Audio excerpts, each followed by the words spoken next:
الحمدللہ والصلاة والسلام علی رسول اللہ۔ قال الامام البخاری رحمہ اللہ فی کتاب الحیل باب فی النکاح، نکاح کے متعلق جھوٹی گواہی کا بیان۔ قال حدثنا مسلم بن ابراہیم قال حدثنا ہشام قال حدثنا یحیی بن ابی کثیر عن ابی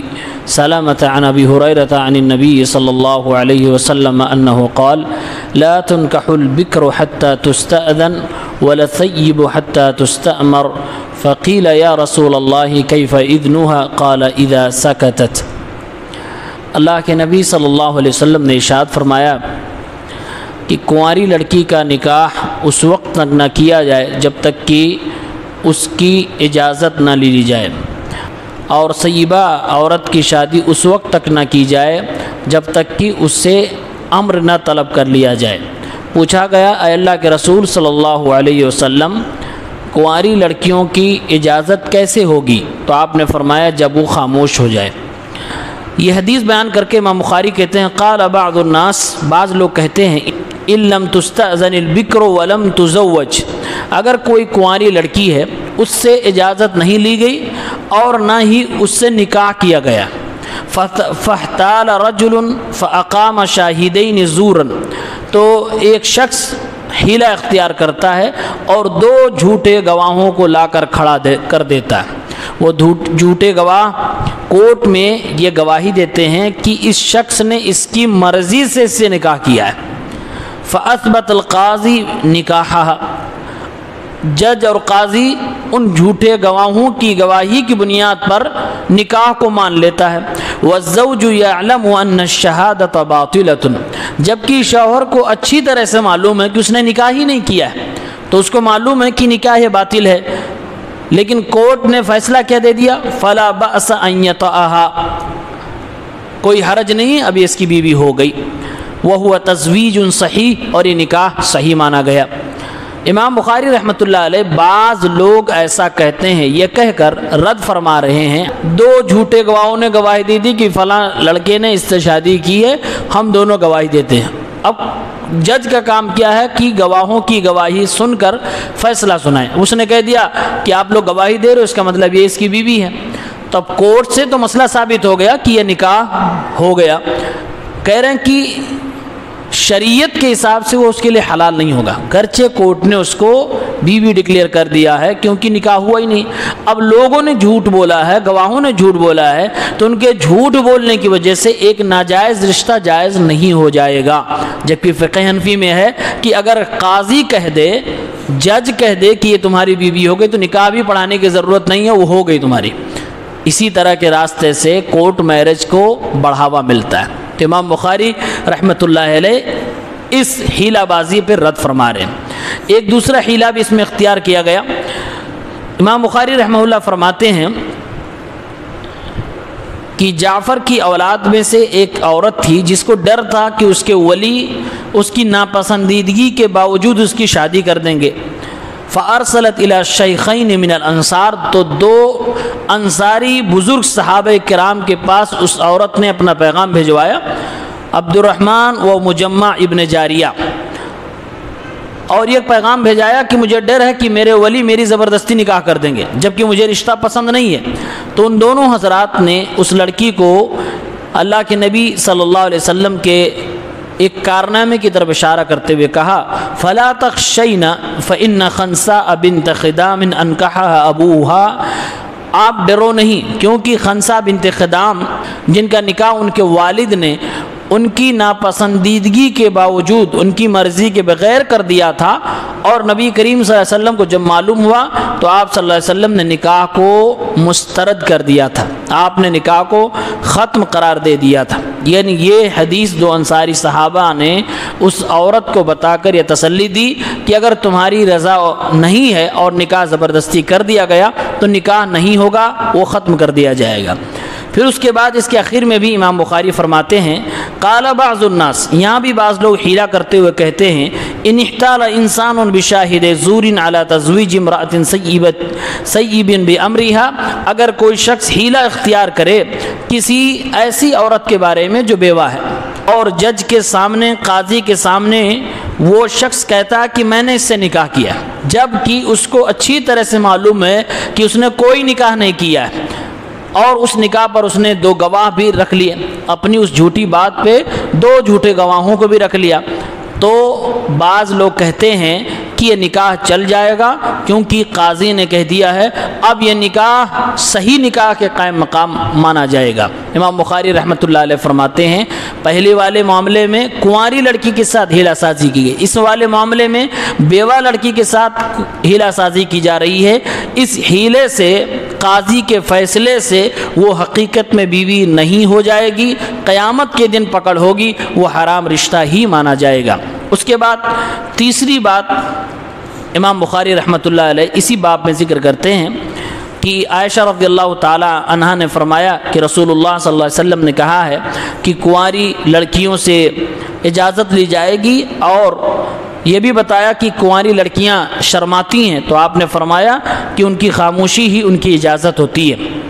اس کے بعد تیسرا مسئلہ، تیسرا حیلہ جو نکاح کے باب میں اجازت اور گواہوں کی جھوٹے ہونے کے تعلق سے امام بخاری فرماتے ہیں وقال بعض الناس، بعض لوگ کہتے ہیں ان حوی انسان جاریۃ یتیمۃ، اگر کوئی انسان کسی یتیم لڑکی سے شادی کرنا چاہتا ہے یا کسی کنواری لڑکی سے شادی کرنا چاہتا ہے، فابت، اس لڑکی نے انکار کر دیا مجھے نہیں رشتہ کرنا، فاحتال فجاء بشاہد زور، تو اس آدمی نے حیلہ اختیار کیا اور 2 جھوٹے گواہوں کو لے کر آ گیا جنہوں نے گواہی دی کہ اس نے اس سے شادی کی ہے۔ اب جب کورٹ میں ایک آدمی دعویٰ کر رہا ہے اور 2 گواہوں کو پیش کر رہا ہے، دونوں گواہ جھوٹے، تو جب گواہی جھوٹوں نے دے دی تو وہ لڑکی یتیم یا کنواری وہ راضی ہو گئی، اس نے کہا کہ ہاں ٹھیک ہے کوئی بات نہیں، فأدرکت فرضیۃ الیتیمہ، اب یتیم لڑکی راضی ہو گئی، فقبل القاضی بشہادۃ الزور، تو فیصلہ کرنے والے قاضی نے ان جھوٹے گواہوں کی جھوٹی گواہی کی بنیاد پر نکاح کو ایکسپٹ کر لیا اور کہا کہ تم دونوں کا نکاح ہو گیا، جبکہ شوہر کو یقین سے معلوم ہے کہ اس نے شادی نہیں کی ہے۔ تو یہاں بھی یہ لوگ فتویٰ دیتے ہیں اب وہ اس کی بیوی ہو گئی، اس کے ساتھ میاں بیوی والا معاملہ وہ ہو سکتا ہے۔ امام بخاری رحمۃ اللہ علیہ نے ان تینوں جگہوں پر ہیلا سازی کی قباحت اور خرابی بیان کی ہے مختلف اسلوب میں۔ پہلے میں آپ نے بیان کیا کہ کنواری لڑکی کے تعلق سے 2 جھوٹے گواہوں کی جھوٹی گواہی سے ہیلا سازی کی گئی، دوسرے میں کہا شوہر دیدہ یعنی بیوہ عورت کے تعلق سے 2 جھوٹے گواہوں کی نے گواہی دی جس سے اس کے ساتھ ہیلا سازی اختیار کی گئی، اور تیسری صورت میں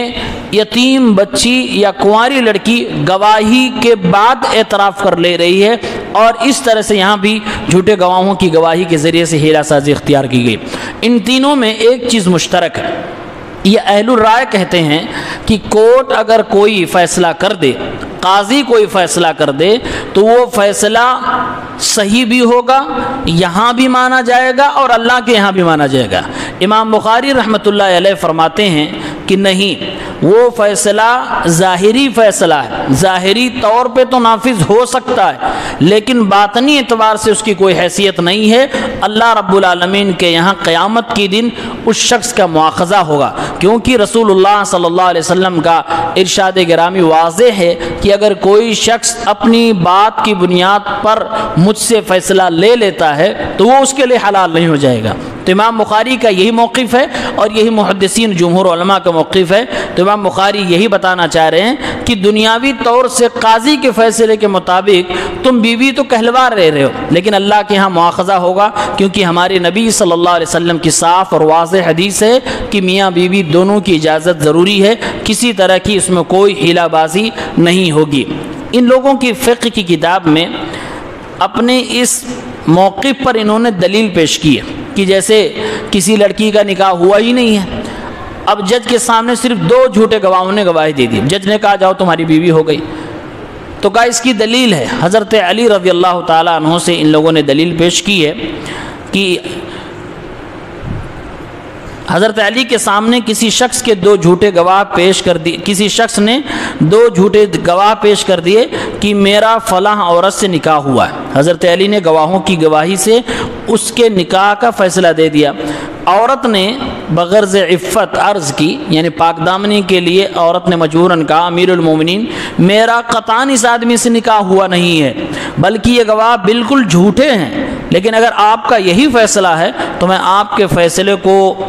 تسلیم کرتی ہوں، لیکن میرا ایک مطالبہ ہے کہ آپ میرا نکاح، میرا عقد اس سے کر دیں۔ یعنی آپ نے گواہوں کی بنیاد پر فیصلہ تو کر دیا لیکن نکاح ہوا نہیں ہے، میرا مطالبہ یہ کہ اب نکاح آپ پڑھا دیں تاکہ حقیقی طور پر میں اس کے لیے حلال ہو جاؤں۔ حضرت علی رضی اللہ تعالیٰ عنہ نے فرمایا ان دونوں گواہوں کی بنا پر میں نے جو نکاح کا فیصلہ دیا ہے یہی نکاح کے قائم مقام ہے، لہٰذا نئے نکاح کی ضرورت نہیں ہے۔ یہ دلیل ان حضرات نے پیش کی ہے جس کو المبسوط نامی کتاب کے اندر لکھا گیا۔ یہ روایت ابن حجر رحمہ اللہ تعالیٰ نے